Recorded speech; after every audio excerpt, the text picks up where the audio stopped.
He wasn't supposed to stay. In fact, Jacob Carter had already decided he wouldn't. The expensive suit, the cold coffee, the endless stream of empty blind dates, all of it had become a blur in his life of boardrooms and broken promises.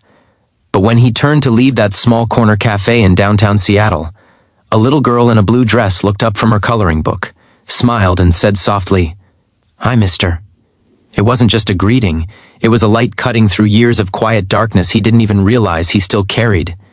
If you believe in kindness, second chances, and the beauty of unexpected moments that change everything, take a moment to like, comment, share, and subscribe, because this story will remind you why love sometimes comes from where we least expect it. Jacob had built everything from the ground up, a global tech empire, wealth beyond measure, and a reputation for being the man who never failed. Yet, despite all his success, his penthouse felt emptier than ever.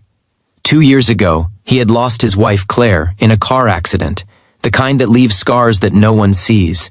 Since then, he'd buried himself in work, raising his daughter, Sophie, as best as he could. She was 7, with curls like her mother's, and eyes too knowing for her age.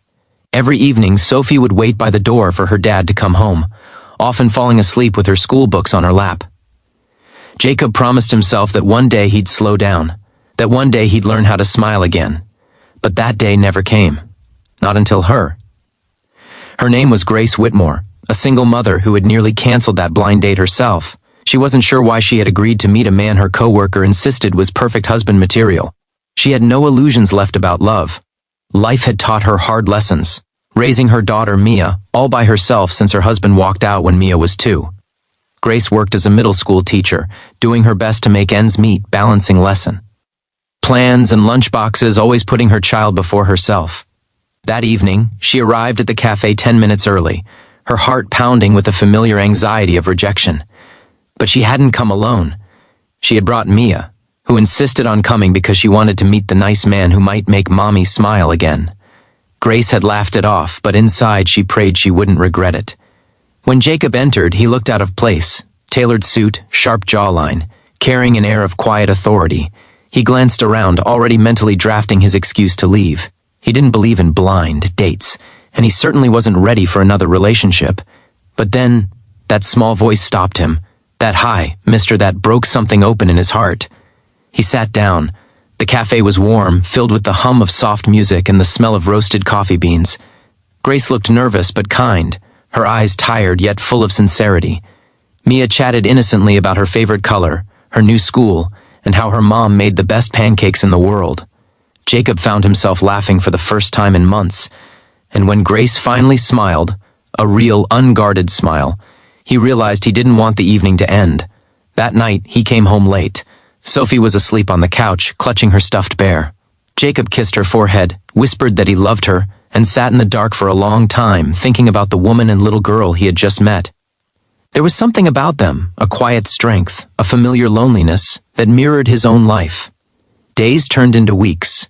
Jacob and Grace began to meet often. Coffee after work, small dinners with their daughters. Sophie and Mia became inseparable, their laughter filling the silence that used to haunt Jacob's house.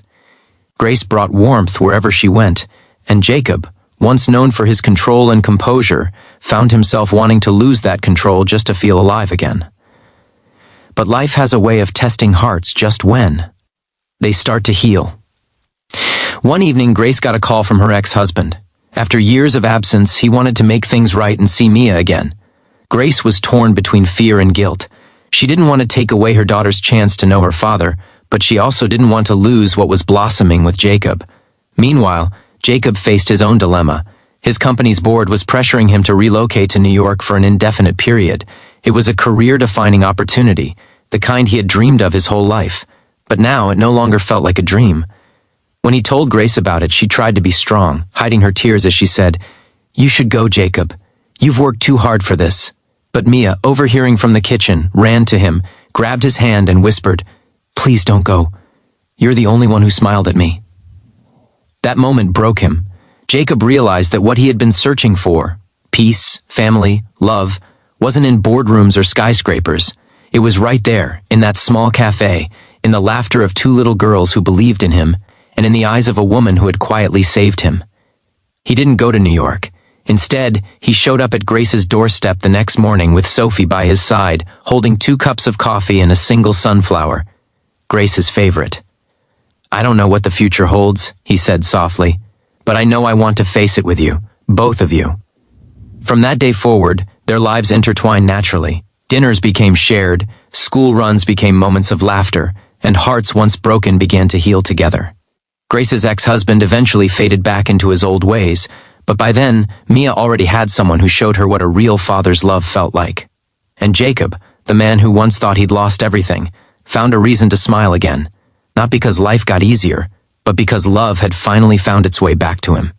If this story touched your heart and reminded you that love can bloom, even after loss, please like this video, share it with someone who needs hope, and subscribe to our channel for more heartfelt stories that warm the soul. Before you go, comment below. Sometimes the right people walk into our lives when we least expect it. And remember, no matter how broken your heart feels, kindness and love have a way of finding you when you need them most.